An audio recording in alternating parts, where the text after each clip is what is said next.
Hello guys, welcome again to my channel, this Chi.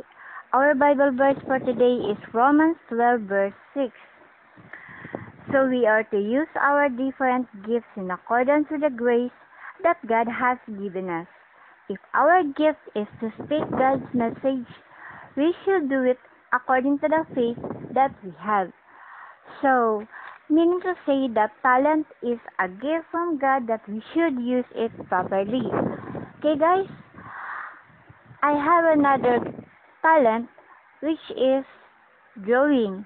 So, watch this guys.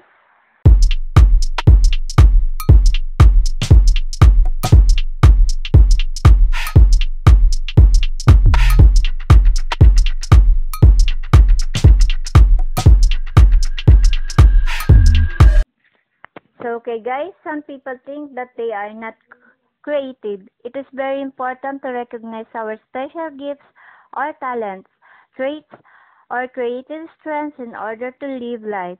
The thing that is needed here is that one should discover our talents. Our talents is not just for you, but to serve others too. It is worthwhile to mention the saying, your talent is God's gift to you. What you do with it is your gift back to God.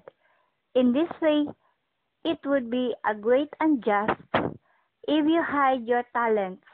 Rather, you need to look for the effective ways to improve your creative process and shine your talents. So guys, start using them effectively and efficiently so that you may not only pass a successful life but also create such environment for others that you can benefit them also in this way. You will find ways for cultivating joys and bringing happiness. So that's all for today guys. Once again, thanks for viewing. Please like, share this video, comment below, click the bell button to notify me upcoming videos and subscribe. Have a good day. God bless us all. Bye.